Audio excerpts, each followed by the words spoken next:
Hello and welcome to Mythic Mundi. In the vast tapestry of Greek mythology, among the tales of titans, gods, and monsters, there are stories that define the very essence of human adventure. These are the stories of heroes. But what truly makes a hero? Is it supernatural strength, divine parentage, or is it an unyielding will to face the impossible? Today, we journey back to the Age of Heroes to explore one of the oldest and most influential quests ever recorded. It is a story of a stolen throne, a ship built by goddesses, a crew of legends, and a prize of unimaginable power. This is the story of Jason, the Argonauts, and the quest for the Golden Fleece. It is a tale of ambition, loyalty, and courage, but it is also a story of betrayal, broken promises, and the devastating consequences that unfold when mortals challenge fate and tangle with the volatile power of magic.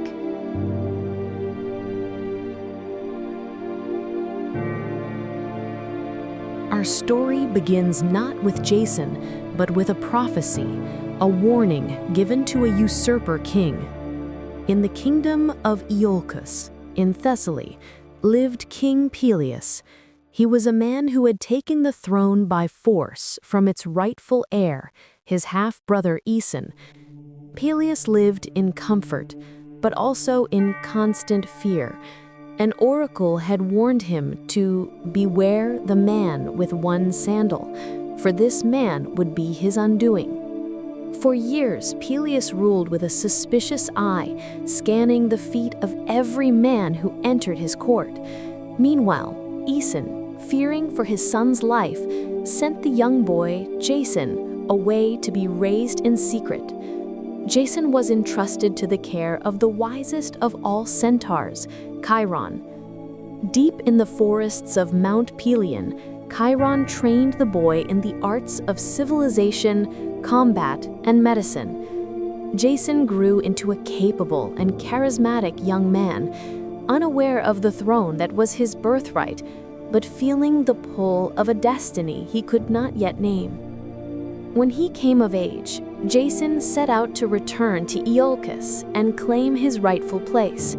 His journey led him to the banks of the Anaris River, which was raging from a recent storm. There, an old, frail woman stood, begging travelers to help her cross. Many ignored her, but Jason, ever courteous, lifted the old woman onto his shoulders and waded into the treacherous water. The current was strong, and as he struggled to the other side, the force of the water pulled one of his sandals from his foot, losing it to the mud. When he set the old woman down, she transformed.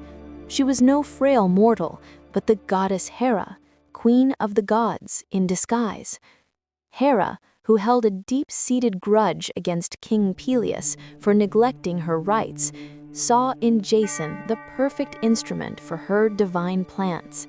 She offered her her protection, a boon that would prove to be both her greatest asset and the source of her deepest troubles. Jason, now marked by fate, arrived in the marketplace of Colchis. He was a striking figure, strong, noble, and wearing only one sandal. When King Peleus saw him, his blood ran cold. The prophecy had come true. Peleus, a cunning and ruthless ruler, knew he could not simply strike down the young man, who was not only popular with the people, but also clearly favored by a goddess. So he devised a plan. He would send Jason on a quest so perilous, so impossible, that he would surely never return. He summoned Jason to the palace and, feigning generosity, acknowledged his claim. He promised to step down on one condition. Peleus spoke of a legendary artifact, a symbol of kingship and divine favor, which had been lost to their people. He told Jason of the Golden Fleece. The fleece, he explained, was the shimmering hide of a golden winged ram named Chrysomelis.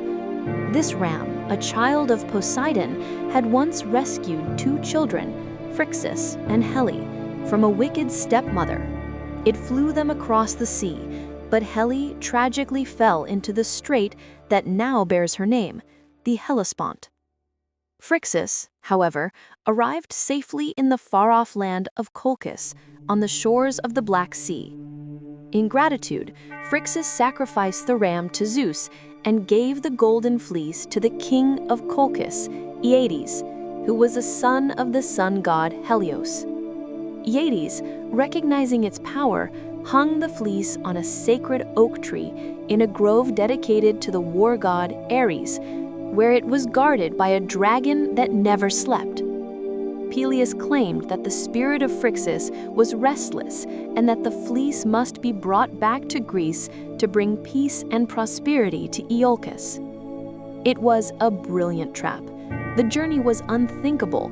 Colchis was at the edge of the known world, a land of barbarians and powerful magic. No ship had ever made such a voyage and returned. But Jason, full of youthful fire and the promise of glory, did not hesitate. He accepted the challenge. He declared he would retrieve the Golden Fleece. The first task was to build a vessel worthy of such a journey. This was no ordinary ship. It was built by the master shipwright, Argus, from whom the ship would take its name, the Argo. The goddess Athena herself aided in its construction. She fitted into its prow a magical beam of oak taken from the sacred, prophetic grove of Zeus at Dodona. This beam had the power to speak, to offer guidance and warnings to the crew. The Argo was the greatest ship ever built, long, sleek, and divinely blessed. But a ship, even a magical one, is nothing without its crew. Jason sent out a call across all Greece. This was the first great heroic team-up in Western literature, a gathering of the greatest figures of the age. They came from every corner of the Hellenic world, each a legend in their own right. They would be known as the Argonauts. Their roster reads like a who's who of Greek mythology. There was, of course, Heracles, the son of Zeus, the strongest man alive, a hero already deep into his own legendary labors. His presence alone gave the quest immense credibility, though his path was not destined to align with Jason's for long. There was Orpheus, the divine musician from Thrace. His voice and his lyre were so enchanting that he could charm the very stones and trees and soothe the wildest of beasts. His art would be needed more than any sword. There were the twins, Castor and Pollux, the Dioscuri. One, a peerless horseman, the other an unmatched boxer. They were sons of Leda, and Pollux shared his father with Helen of Troy, Zeus himself. There were Zetes and Calais, the Boreads, sons of the north wind. They had a unique gift. They could fly, with great dark wings sprouting from their shoulders. There was Peleus, a mighty warrior who was destined to marry the sea nymph Thetis and father the greatest Greek hero of all, Achilles. There was Telamon, his brother, who would one day fight alongside Heracles and father the hero Ajax. There was Tiphys, the helmsman, whose skill in navigation was unmatched. There was Argus, the shipbuilder, who sailed to maintain his creation. There was Lynceus, whose eyesight was so sharp he could see through trees and even under the earth.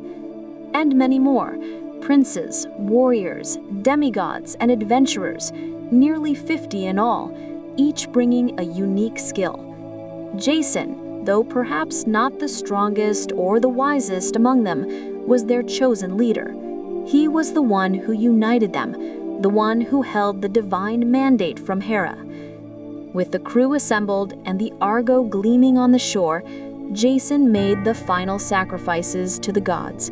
The air was thick with anticipation and the scent of the sea.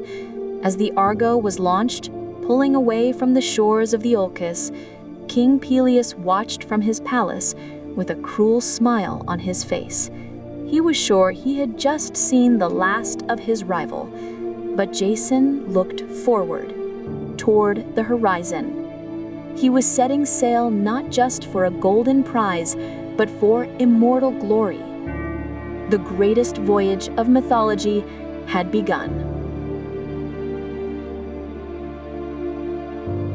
The Argo cut through the Aegean Sea, a marvel of wood and divine will. But the journey to Colchis was not a simple matter of sailing east. The path was a gauntlet of trials, a chain of islands and treacherous straits, each testing the crew in a different way. Their first stop was the island of Lemnos. As the Argonauts approached, they found no men on the shore, only women, armed and armored, watching them with suspicion. The crew soon learned the island's grim secret. The women of Lemnos, led by their queen, Hypsipyle, had been cursed by the goddess Aphrodite. As a result, their husbands had spurned them. In a unified act of terrible vengeance, the women had removed every man on the island. The Argonauts were wary, but Queen Hypsipyle, seeing these heroes, saw a chance to repopulate her island. She welcomed Jason and his men. The Argonauts, weary from the sea, were happy to accept the hospitality. For many weeks, the quest was nearly forgotten. The heroes lingered on Lemnos, enjoying the comforts and companionship the women offered. Jason himself formed a bond with Queen Hypsipyle. It was Heracles, ever focused on his duties, who finally grew impatient. He stood on the shore and shamed his comrades, reminding them of the quest, the ship, and the glory they were abandoning. His sharp words broke the spell. Jason, recalled to his purpose, said his farewells to the queen and gathered his men. They set sail once more, leaving a new generation behind them on Lemnos. Their next stop brought a different kind of challenge. They landed in a land ruled by King Cyzicus, a kind and generous man who welcomed them with a great feast. The Argonauts spent the day as friends, but that night, as they set sail, a vicious storm blew up, disorienting the crew and pushing the Argo back to the very same shore they had just left. In the darkness and confusion, the locals mistook the returning ship for a band of pirates. A fierce battle broke out on the beach. Jason, fighting in the dark, faced a man he believed to be an enemy chieftain, and in a moment of martial skill, struck him down. When the dawn broke, a horrifying realization fell upon them all. The man Jason had vanquished was none other than King Cyzicus, their host. The Argonauts had spent the night fighting the very friends they had feasted with hours before. They mourned their tragic mistake for 3 days. The weight of this accident, this miasma or stain, settled heavily on Jason. It was a dark omen for the journey ahead. Sailing on, the Argo reached Mysia. Here, the quest would lose its mightiest member. The crew went ashore to find fresh water and supplies.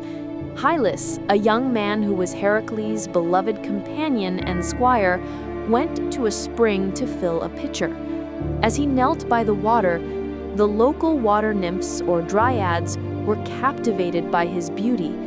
They reached up from the depths, pulling him down into the spring, silencing his cries.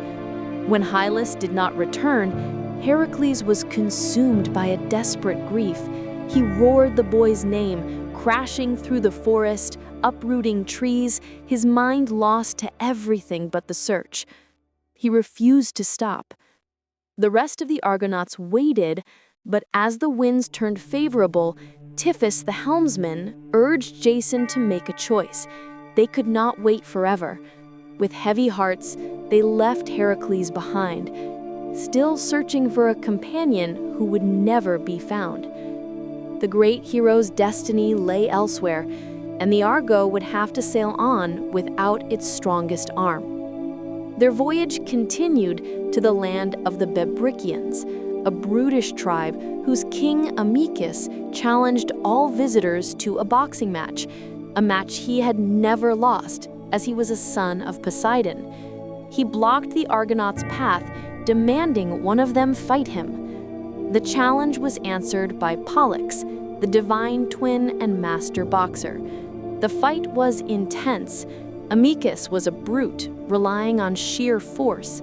Pollux, however, was a fighter of pure skill, a boxer scientist. He dodged the king's devastating blows, wearing him down with precise strategic strikes. Finally, Pollux landed a perfect blow that ended the match and the king's reign for good. The Bebrycians, seeing their leader defeated, were subdued, and the Argonauts were free to proceed. But their greatest test before Colchis was yet to come. They sailed to Salmydessus in Thrace, the home of King Phineus. Phineus was a tragic figure. He had been a great seer, blessed with the gift of prophecy by Apollo, but he had abused this gift, revealing too many of the gods' secret plans for humanity. As punishment, he was blinded. But that was not all. The gods cursed him with a plague of harpies, vile creatures half woman and half bird. Every time Phineus tried to eat, the harpies would swoop down from the sky. They would snatch the food from his hands, and what little they left, they would defile, leaving behind a stench so foul that no one could bear it. Phineus was starving to death, trapped in a living torment. He knew through his prophecies that the Argonauts would come and that they held the key to his salvation. He begged Jason for help, promising in return to give them the knowledge they needed to complete their journey. This was a task for the sons of the North Wind. Zetes and Calais, the winged Boreads, drew their swords. They set a feast for the king. As expected, the harpies descended in a cloud of feathers and screams. But this time, Zetes and Calais took to the air, flying after them. They chased the creatures across the sea, a long and desperate pursuit. They finally cornered them. But before they could deliver the final blow, Iris, the messenger of the gods, appeared. She made the Boreads swear to spare the harpies, and in return, she made the harpies swear on the river's Styx, an unbreakable oath that they would never trouble Phineus again. The winged brothers returned, and the Argonauts had their first peaceful meal with the old king. True to his word, Phineus revealed the dangers that lay ahead.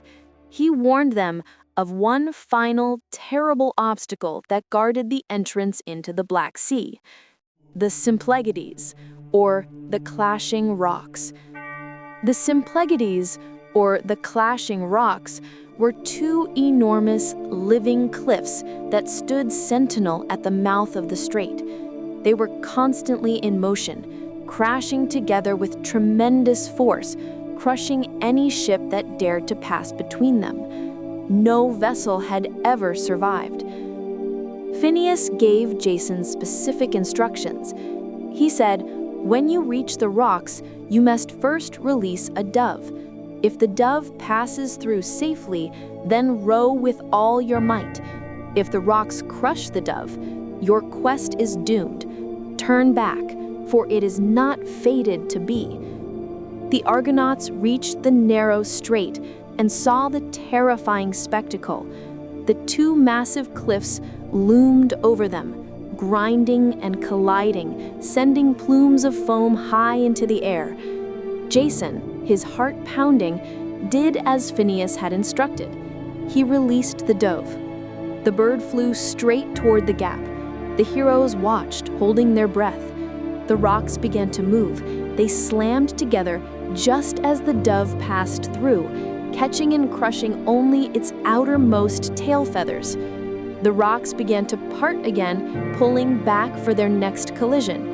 "Now," shouted Tiphys, "roll for your lives!" Every hero strained at the oars. Orpheus struck his lyre, playing a frantic, powerful rhythm, a divine rowing pace that filled their arms with supernatural strength. The Argos surged forward. They rowed past the point of no return. The cliffs began to move again, closing in on them. The sound was deafening, the grinding of a mountain. The goddess Athena, watching over them, put her strong hand on one rock and pushed just enough to steady the ship. The rocks smashed together, not on the ship's hull, but on the very end of its stern ornament, shearing it off. They had made it. They were through. And in that moment, the Symplegades, their divine purpose fulfilled, stopped moving. They became fixed in place forever. The passage to the Black Sea was now open to all mortals. The Argonauts had not only survived their trial, they had changed the very geography of the world. They had passed their final test. They sailed into the Euxine Sea, what we now call the Black Sea. Before them, at the very edge of the world, lay their destination, the dark and magical kingdom of Colchis.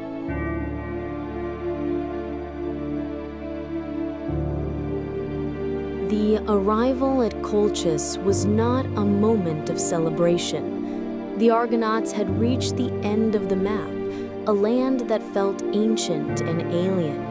The air itself seemed thick with an unfamiliar, powerful magic. They moored the Argo, and Jason, along with a few of his companions, went to the palace of King Aeetes. Aeetes, son of the sun god Helios, was a proud, powerful, and deeply suspicious ruler. He greeted the Greek heroes with a cold formality. When Jason announced his purpose, that he had come to claim the Golden Fleece, Aeetes was filled with rage. He saw this as an outrageous insult. The fleece was the symbol of his kingdom's power, a divine gift. He had no intention of giving it to this foreign prince. But like Peleus, he saw that Jason was protected by the gods, particularly Hera. He could not just refuse. So he decided to offer Jason the same kind of impossible test. "You may have the fleece," Aeetes declared, "if you can prove yourself worthy. The trial is simple. I have a pair of bulls, the Caucoteroi. They are a gift from Hephaestus, with hooves of bronze and breath of fire. You must yoke these bulls, plow a field sacred to Ares, and sow it." This task alone seemed impossible, but the king was not finished. "And what must I sow?" Jason asked. Aeetes smiled. "You must sow the dragon's teeth. I have a cache from the dragons slain by Cadmus. When these teeth are sown in the earth, they do not grow wheat. They sprout an army of fully armed, earth-born warriors, the Spartoi. You must then defeat this army, alone. Do this, and the fleece is yours." Jason's heart sank. This was not a test of courage. It was a death sentence. He agreed to the terms, but he returned to the Argo in despair.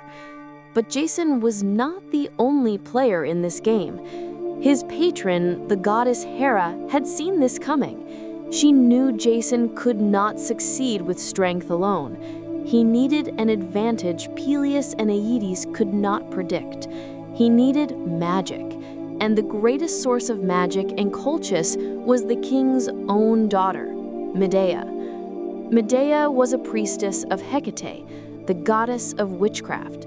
She was a young woman of immense and dangerous power, a sorceress unlike any seen in Greece.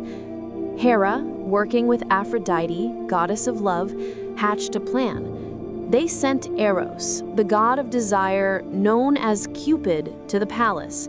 Eros shot Medea with one of his golden arrows, and the moment she laid eyes on Jason, she was struck with a divine, all-consuming, and agonizing love for him. She was torn. Her mind was in turmoil. To help Jason meant betraying her father, her king, and her homeland. But the magical love she felt for him was an irresistible force. That night, she secretly met Jason. She offered him a bargain.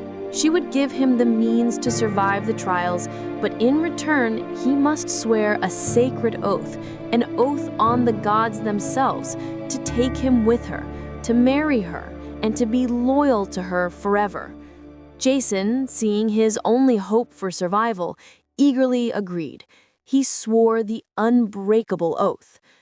Medea then gave him her protection, a magical ointment. She told him it was made from a plant that sprang from the blood of the suffering titan Prometheus. When applied to his skin and his weapons, it would make him invincible, protecting him from fire and steel for one entire day. She also gave him advice for the Spartoi. When they rise from the earth, they will be a legion. Do not fight them. Throw a large stone into their midst. They will become confused, and believing one of their own has attacked them, they will turn on each other. The next day, King Aeetes and the entire population of Colchis gathered to watch the foreigner fail. Jason stepped onto the field of Ares. He covered himself in Medea's ointment. The two fire-breathing bulls charged from their stable. Jason stood his ground. The flames washed over him, but he was unharmed. He wrestled the massive bronze beasts, forcing their heads into the yoke, his skin and shield immune to the fire. He plowed the field. Then he walked the furrows, sowing the dragon's teeth. Almost instantly, the ground began to move. Hands, helmets, and spears burst from the soil. Within minutes, Jason was surrounded by an army of silent, deadly warriors, the Spartoi. He remembered Medea's words. He picked up a huge boulder and hurled it into the center of their ranks. The plan worked. The Earthborn soldiers, seeing the stone, immediately turned on one another, a chaotic, self-destructive battle that left none of them standing. Jason had succeeded. The field was silent. King Aeetes was stunned and furious. He knew instantly that Jason could only have survived this with inside help. He knew his daughter had betrayed him. He publicly agreed to give Jason the fleece, but privately, he made plans to ambush the Argo and destroy the Greeks. Medea, however, knew her father's mind. She ran to Jason, warning him that they were in mortal danger. "My father will never give you the fleece," she cried. "We must take it now, and we must flee tonight." She led Jason in the dead of night to the sacred grove of Ares. There, hanging on the oak, was the Golden Fleece. It cast an eerie, divine light, so bright it lit the entire grove. Coiled at the base of the tree was its guardian, the sleepless Colchian dragon. The beast was enormous, its scales impenetrable, but Jason did not need to fight it. Medea stepped forward. She began to chant in a low, ancient tongue, sprinkling the dragon's eyes with a powerful herbal potion. Orpheus, who had come with them, softly played his lyre, a tune of unnatural, irresistible slumber. Between the sorcery and the music, the dragon's great reptilian eyes, which had never closed, grew heavy. For the first time in its existence, the guardian of the fleece fell asleep. Jason seized the moment. He climbed the tree, lifted the heavy, shimmering fleece from the bough, and ran with Medea back to the Argo. The Argonauts, sensing the urgency, were already at their oars. As the sun rose, King Aeetes discovered the theft and his daughter's escape. He let out a roar of fury and launched his entire fleet in pursuit. The Argo was fast, but the Colchian warships were faster. They were gaining. It seemed the Argonauts' triumph would be short-lived. It was here that the story takes its first truly dark turn, and Medea made a choice that would stain her soul forever. To save her new love, she committed an act of unspeakable cruelty. Medea's younger brother, Apsyrtus, was on her ship. In some versions, he was with her. In others, he commanded the lead pursuing ship. The outcome, however, is the same. To stop her father's pursuit, Medea engineered a tragedy. She used her own brother as a means to delay her father. When King Aeetes saw what had happened to his son, his fleet was forced to halt, his pursuit broken by his grief.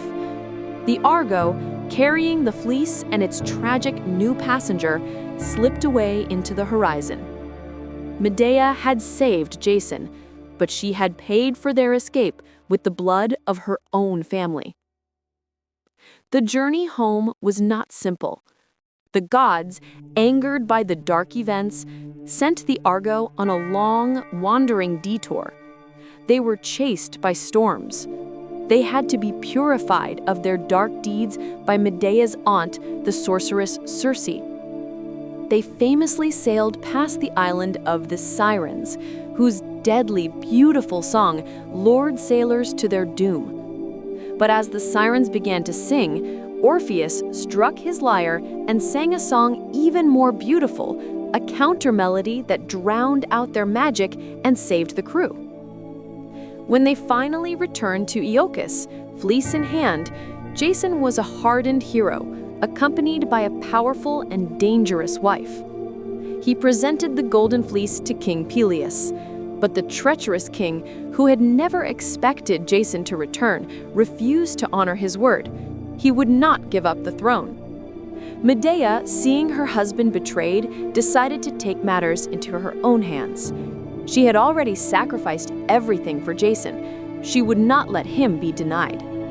She went to the daughters of Peleus and offered them a gift.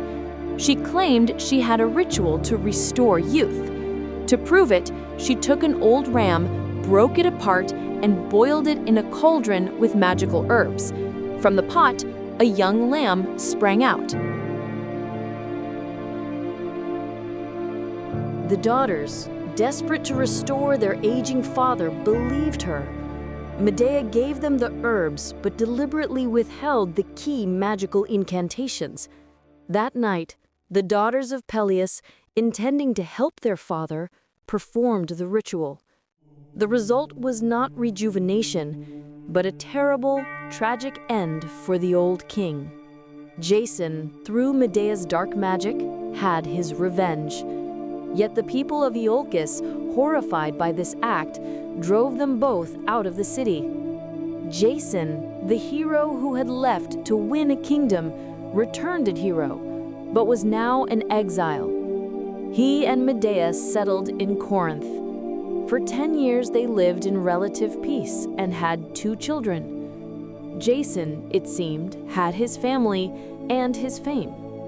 But the fleece and the dark magic that had secured it had not brought him a kingdom. And Jason, the man who had been defined by his quest, grew restless. He was offered a new chance at a throne, the hand of the princess of Corinth, Creusa. He made a fateful, foolish choice. He decided to accept.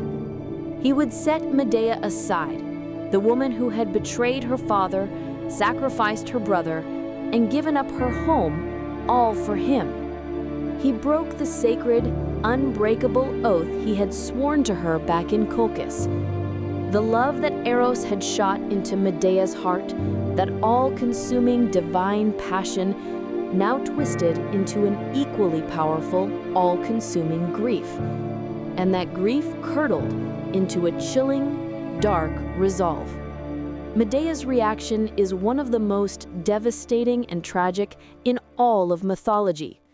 She sought a retribution so complete It would destroy Jason's entire world. She sent the new princess a wedding gift, a beautiful poisoned robe and crown, which brought a terrible end to both the princess and her father, the king. But her final act was the most heartbreaking: to erase Jason's legacy, to sever his line from the earth, and to inflict a wound from which he could never, ever recover. She committed an act of ultimate despair, ending the lives of the very children she had shared with him. When Jason, realizing what was happening, rushed to stop her, he found her rising into the sky on a chariot pulled by dragons, a gift from her grandfather, the sun god Helios. She escaped, leaving Jason a completely broken man. He had the fleece, but he had lost his kingdom, his new wife, his children, and his honor. Jason lived out his days as a lonely, haunted figure. He would often go and sit by the shore, staring at his old ship, the Argo, now rotting on the beach, a monument to his long-lost glory. One day, as the old man sat in its shadow, dreaming of his past, a rotted beam from the magical prow, the same beam that had once spoken to him with the voice of a goddess, broke loose. It fell and struck Jason, ending his life. He died as he lived, defined by his ship, alone, and crushed by the weight of his own legend. The story of Jason is not a simple one. He is not a hero of perfect virtue. He was a man blessed by the gods, but plagued by his own shortcomings. He was brave, but also reliant on the help of others, on Hera, on Heracles, on Orpheus, and most of all, on Medea. His quest is a timeless story about the nature of glory, how it is won, and the terrible price it often demands. The Golden Fleece was retrieved, but it brought no one peace. It remains a powerful symbol of an ambition that costs more than any hero or any human can afford to pay. Thank you for joining us on Mythic Mundi. The story of Jason and Medea is one of the pillars of mythology, a tale that has been retold for thousands of years. What story from mythology or legend would you like us to explore next? Let us know in the comments below. And if you enjoyed this journey, please don't forget to like, subscribe, and comment. It helps our channel continue to bring these ancient stories to life. Until next time, may your own quests be heroic.